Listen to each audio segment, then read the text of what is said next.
Hello and welcome back to the Anti-Library podcast. I'm your host, and with me, as always, is my brilliant co-host, Shubhendu.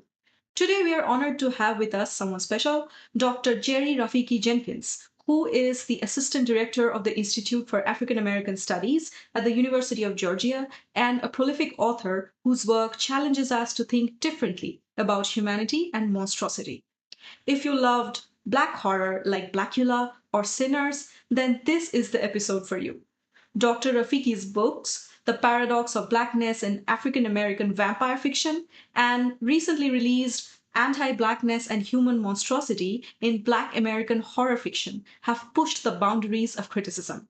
So please join us in welcoming the author, the academic, and the mind behind these incredible works, Dr. Jerry Rafiki Jenkins. Could you just talk a little bit about how you came into horror studies and give us like a little outline, like a trajectory of your scholarship in general? Oh, okay. Yeah, sure. I guess coming to horror stories begins with my parents and particularly my mother. And that's where my love of horror developed. My father was not necessarily too keen on horror, but my mother, for some reason, loved it.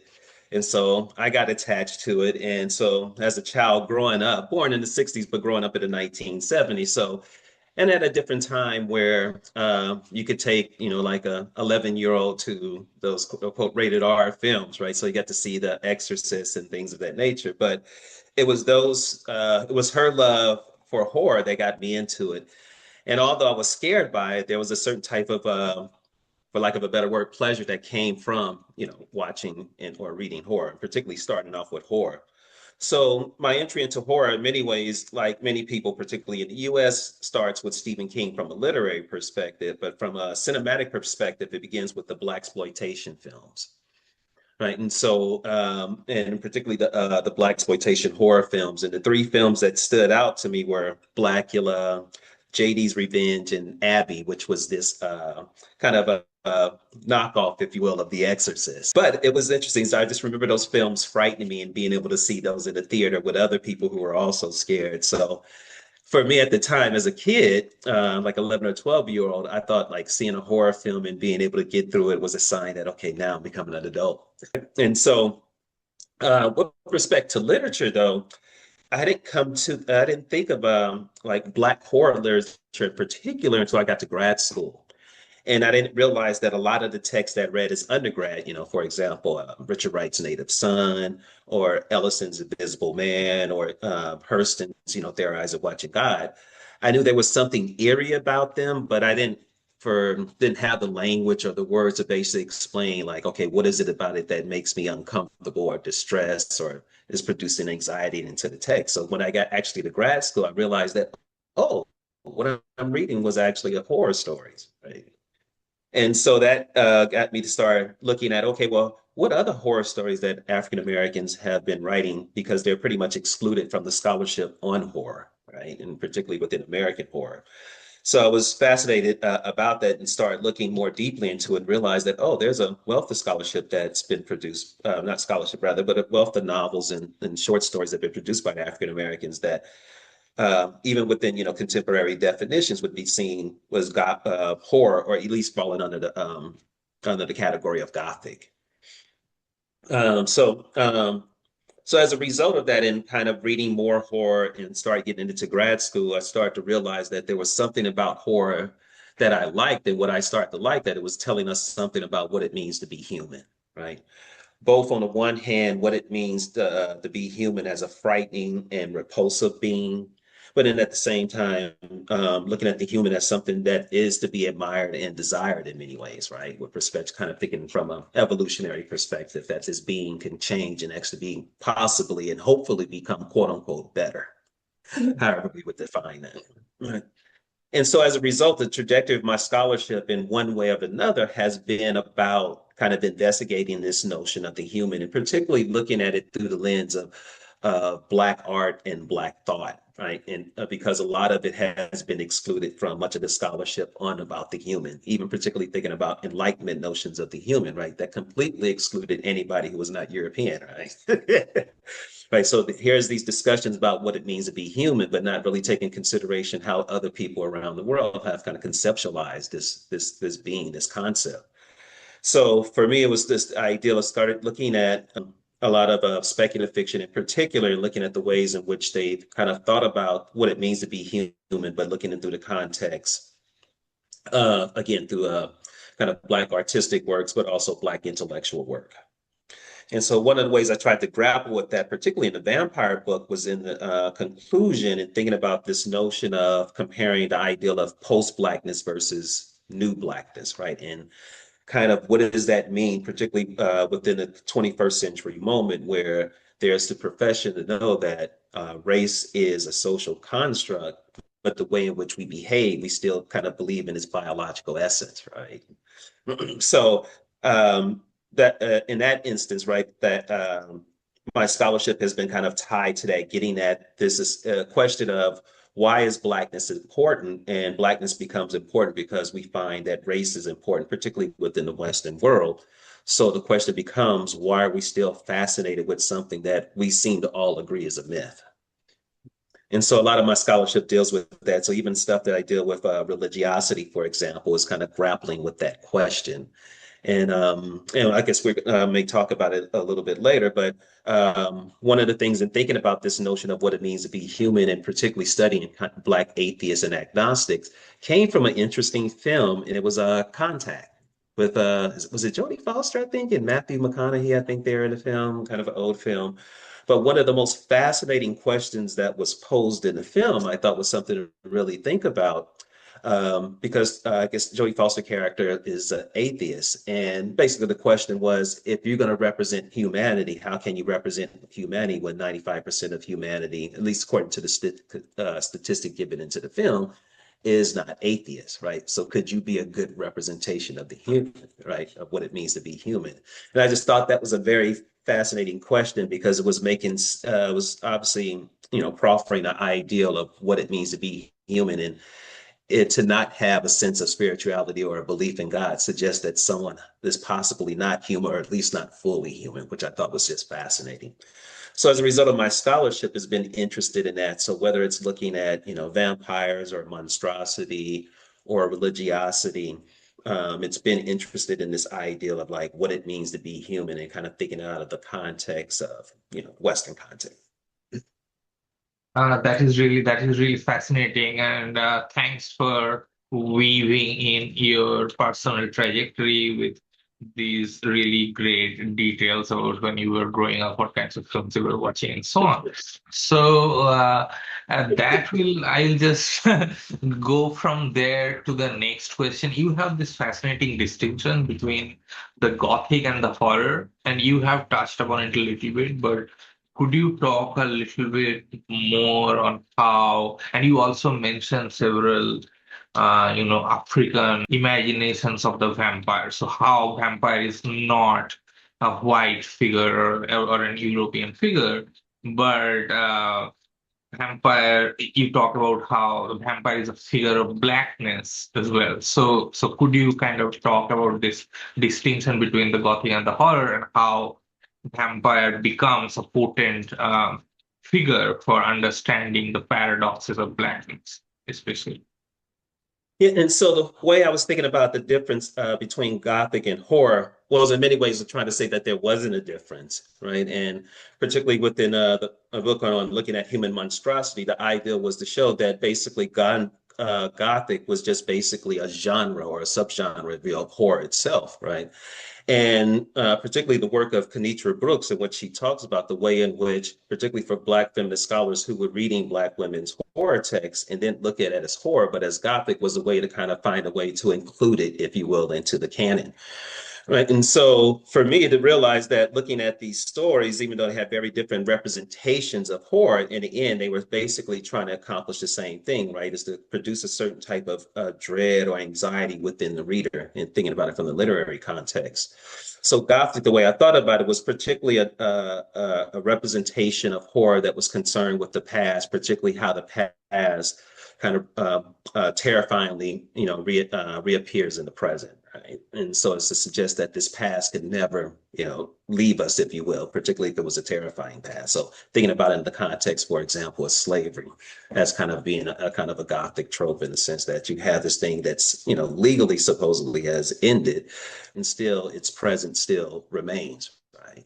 So, so that distinction between Gothic and horror for me was just to think about again Gothic as a part of the genre, a subgenre of horror, and in thinking about the vampire in particularly within that, that gives us a way of thinking about the vampire as both a creature that can be both seen as monstrous and at the same time seen as non-monstrous within the horror context, right? And here, the way I was thinking about it was building upon Noel Carroll's notion of the horror monster in the sense that the horror monster must be both not only, lethal, but also repulsive, right? That it produces a type of repulsive. But as we know, some vampires are not repulsive, right? So then in that context, it doesn't fit the horror monster, within the category of the horror monster. But nevertheless, that was the thing I liked about the vampire was that it was in many ways disfigured that at least for me, and particularly within the context of Black vampire fiction, was to think about this paradox that exists with Blackness. On the one hand, knowing that the body doesn't determine how one is going to see the world, for example, but at the same time, knowing, particularly within American context, how important a body is in explaining to people or giving people an ideal of how you see the world. Right. So you have this interesting kind of context, kind of paradox that's happening. On the one hand, we know basically that this biological notion of race is a myth, but yet and still the way in which we go about the world, we treat it as it's real. And so these vampire tales was asking us to kind of, how do we kind of grapple with that and think about it in ways that could be productive, not only just for the African-American community, but start, within a larger context for, humanity as a whole. And so I thought horror became this way of kind of thinking about this because as I talked about elsewhere, right, that what is considered monstrous or horrifying in one context may not be seen as that in another, right? So this is why the vampire could be seen as monstrous in one context, but in another context, they were like, okay. And this is kind of something that you see in a lot of blaxploitation horror films where the monster is not necessarily considered evil, right? And actually is seen in many ways as fighting for those who have been oppressed or, exploited or marginalized. Yeah. So that's a really great point, and that leads me to this point that you make, and I find it fascinating how you trace horror not only in texts, which are obviously more written in the horror genre, but also in the writing of uh, other texts where you trace this kind of sense of eeriness, where even though it's not explicitly thematically based on horror. So that leads me to this question about ideology that you make, that horror studies or these kinds of studies of monstrosity, they lead you to analyze what you call the ideological pleasures, and Mhm. how are these approaches methodologically different from people who study race in a more sociological way or as a more sort of social science. Yeah, and most social sciences, and not all, and I think they include some of the kind of the ideological dynamics with respect to kind of exploitation and marginalization, right? But with that, they kind of focus on those structural outcomes, right? Because of these things, then we have these economic inequalities or political inequalities or educational inequalities. And here, the way I was thinking about it, that one of the things I think needs to be stressed is that there's a certain type of pleasure that comes from, in this case, from someone who's, let's say, an anti-Black monster, that achieves from putting a body in pain or watching a body in pain, right? That there's this ideological pleasure, right? And I think that becomes something that's fascinating, right? That you're doing is to fulfill, like an ideological promise or a commitment of sorts, right? So therefore, because I put this body in pain, whatever that body may be, right? For example, therefore, I'm a representative of what it means to be an authentic man, for example, right? And so that becomes this way. I was kind of thinking about it that in order for someone to create harm to another being, right, that has to be, somehow they have to feel that it's valid, and more importantly, that that being somehow deserves that violence, right, in that interesting way. So the ideal of ideological pleasure, as I was trying to talk about in the book, I got the ideal from actually thinking about it in the context of producing products, business products, right? And I was like, this is fascinating about this relationship between the pleasurability that develops between the product and the consumer, right? And then this interaction is necessary for even pleasurability to happen. But the act that the ideal that one can develop pleasure from buying a product because it supports their, ideological position about a particular issue becomes interesting, right? So I buy this product and I feel good about buying it because, it supports, anti-genocidal, practices, right? For example. So I can feel good about doing that. So if we think about, in this case, the human monster in relationship to their victims, you kind of have the same dynamic that's taking place, right? I get a certain joy. I feel good about putting this being in pain because that it represents a particular ideological position, right? In this case, kind of anti-Blackness. So for me, I thought it was interesting that there's this very kind of fascinating relationship between kind of justification and pleasure, right? That one really cannot have pleasure if what they're doing is not justified. Yeah, that's really fascinating because it's, at least I have always studied texts as an undergrad or during my graduate coursework where ideology is always taught as a set of beliefs or kind of Mhm. Marxist sense, like it's sort of false consciousness or consciousness, but the Yeah. way you tie it in with pleasure and you talk a little bit about uh, sadism and so on. So that's really fascinating. Thank you for that. Okay, so there is this particular statement in one of your articles that I found like really fascinating, and the article is religiosity of Blackpink, and it Mhm. ends with this statement, and I'm going to quote it right now.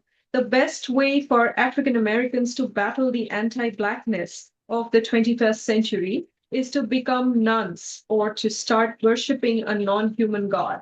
So that's like a really powerful statement. Could you maybe elaborate a little bit on this idea of the non-human God?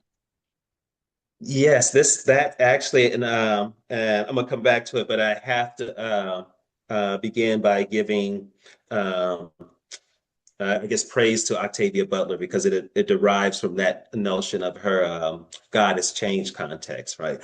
But part of what inspired me to write that article was to kind of problematize this link that particularly what gets suggested by the religiosity of African Americans, that there was somehow the link between Blackness and religiosity was somehow biological. And for me, I want to emphasize, no, this is an ideological and historical dynamic as opposed to this biological dynamic. They're not religious or particularly Christian because they're Black. No, there's these other forces that are in place that make it as such.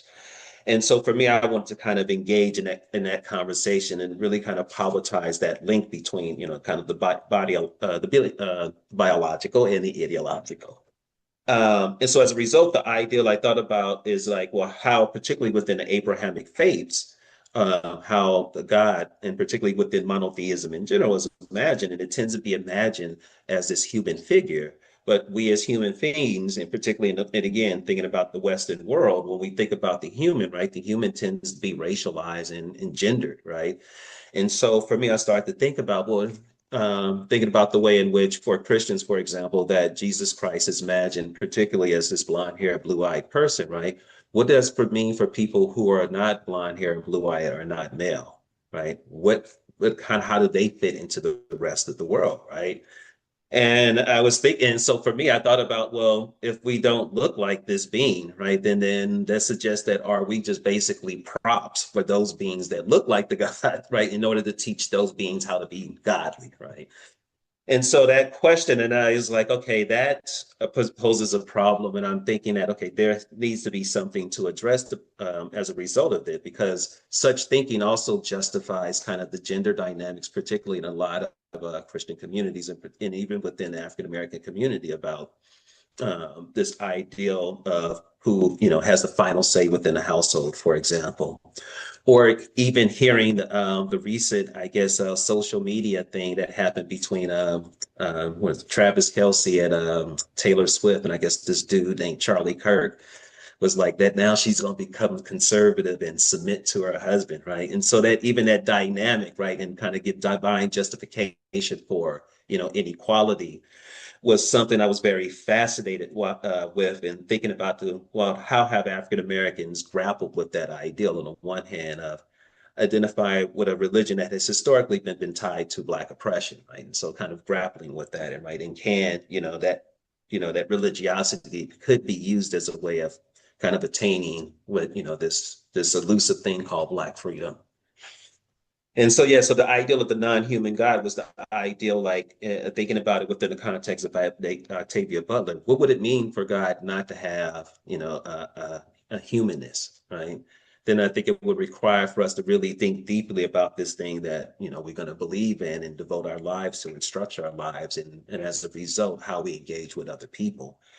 So it was more or less kind of like thinking about the non-human God and basically saying that no human demographic can make an exclusive claim to a God or gods, right? Because we are constantly assuming that this monotheism and there's polytheistic beliefs throughout the world, right? So that was at least how that ideal was being developed. Yeah, thank you. That seems so interesting. And you mentioned, of course, the question of gender. And with that, we also coming back to vampires, basically. You mentioned somewhere that the vampire is a queer figure. So do you think that vampires can save the world from homophobia or anti-Blackness or impositions of religiosity and so on? Yeah, that's it. And the way I was thinking about the vampire as a queer figure is particularly thinking about Siobhan Somerville's work on race and queer sexuality, as well as Linda Hall's work in looking at how the ways in which Joel Gomez's The Gilda Story kind of problematizes the notion of whiteness and queerness and who has access to what it means to be queer. Right? And so I was looking at their work, and one of the things they kept emphasizing that we need to think about queer not only within the context of sexuality and calling out, things that are heteronormative, but thinking about, the concept of what it means to be creating these notions of an authentic identity, particularly when we know identity, most of them at least, are socially constructed, right? So, and so the ideal is that there is a certain type of, hindrance that not queering these identities that are seen as authentic could have to, moving in a progressive direction. And so the way I thought about the vampire is that it forces us to kind of engage and think about what it means to be human, because in many ways the vampire occupies this very interesting space, right? On the one hand, it was a form of human, and it still looks pretty much very human, but it has these extra kind of, in certain cases, certain like powers, maybe like immortality, but it also lacks the ability to enjoy, let's say, sunlight, right? So it has these pros and cons. But nevertheless, I always thought the vampire came to represent this figure that forces us to, whether we like it or not, to actually queer some of the ideals that we have when we come to the text, and particularly when we come to engaging the vampire figure. And so one of the things that I think we see with the vampire is this ideal of this, on the one hand, the things that we do desire, right, about ourselves and the things that we desire, right? And for example, desire for immortality, the desire to look good and be desirable to others, right? On the one hand, that's clearly one of the things that vampires bring out, particularly with the realm of sexuality. But it also actually represents the things that we fear or dislike about ourselves, right? So the ideal at the same time of having the ability, for example, to accumulate wealth and not share it. Right, being that he's had all these times over the years, and I always joke to my students when I teach my class on vampires. I ask them, "It's like, can we think of any poor vampires? All the vampires I know tend to be rich." And I said, I think that becomes interesting, right? And so I thought about that. What does that mean, right? And so the vampire is this very interesting kind of class figure. And on the one hand, in a capitalist society, he's supposed to be the embodiment of what, a capitalist is supposed to be, right? It's accumulated his capital and basically not sharing it. But at the same time, we hate it, right? So there's an interesting dynamic that's happening here on the one hand, because it's not celebrated as something that we all should be, even though the real capitalists that we sell pretty much are just as vampiric as, the fictional one. And so for me, I think that's why the vampire tends to be popular, is that it forces us to grapple with these things that we both like and dislike about ourselves. And as a result, it forces us, I also think, to have this interesting conversation about ourselves, about how do we distinguish what it means to be human, but also at the same time, those creatures that we refer to as human monsters. And again, as I may have mentioned it earlier, right, one of the things that horror at least taught me is that one who's a human monster in one context can be seen as a hero in another, right? And that becomes very disturbing, that we lack a universal notion of human monstrosity, that regardless of the cultural context, we say, no, this is wrong as a species, right? Yeah, So that's that was that's that kind of idea behind the vampire. yeah, that's really. That's I kind of see we kind of see a thorough line of you working beyond what is constructed as the normative human in both your work on the idea of God as well as on the idea of the vampire, which is sort of, as you say, a monstrous figure, but not necessarily an evil figure either. So, have you watched the film Sinners? I don't know if it's a silly question. Yeah, What do you think of this film? it's not a silly question at all, and it's obviously it's a film that has had a lot of discussion. And actually, as you asked that question, it's ironically I am working on a chapter on sinners right now, and and the chapter that I'm working on is really looking at this notion of multiraciality within the film. And one of the things I'm looking at is the notion of utopia, and particularly the notion of what it means to have a Black utopia. And what I'm working through so far is this ideal, on the one hand, that both Remick and his vampire community, as well as the twins juke joint, represents these two different images or representations of utopia. So in many ways, I see the film as kind of a meditation on the ideal of African American utopianism. But in meditating on that, one of the things I think the film is suggesting, right, is that uh, in order for a Black utopia to exist within the American context, that utopia must be and has to be multiracial. Right. And so that becomes this very interesting dynamic. That's one of the things that both the juke joint and Remy, at least what Remick is kind of calling for, at least offering, right, is this ideal that you can have these kind of that, whatever the utopia is going to be, right, again, that it has to be multiracial. You can't have this, racially homogenous utopia. That's not just going to happen. And so for me, I'm thinking through that and thinking about it. Through this notion of Blackness as a kind of a mixed race category itself. And this is drawn upon the work by Habiba Ibrahim, right? And then thinking about the ways in which this ideal of in the U.S. context that Blackness has come to represent the mixed race, right? So I think the film is kind of playing on this ideal. And so that Blackness, even Remick, I think is, for me, I'm still working through it, but I find his character so fascinating because it Yeah. seems like he represents a character that kind of existed before kind of like this late 15th century notions of race start to emerge, right? But also at the same time, it appears to be a victim of colonialism, right? So you have this very interesting kind of colonial slavery dynamic that's being kind of negotiated in the film that I at least just finds fascinating. What did you all think? Yeah, I really found that movie great, and especially I liked the dynamics of music as well. How they are Yes. kind of, within the juke joint, there is one kind of music, and then they're playing a more different kind of music. They're talking about, I don't know, they have reference to Scottish Highlands and so on, so like a different kind of idea. And then the film also explicitly states that music breaks down the barrier between the living and the dead and different times. Mm-hmm. So in a way, it's kind of at least that's what I thought about the film, that it's talking about utopia is a great way of thinking about how it's talking about also kind of a multi-temporal utopia in a sense, because it's talking about, oh, these races and these people from different eras, Yes. they can come together in this moment when the music is being played and everything is great. But there is also this inherent danger, which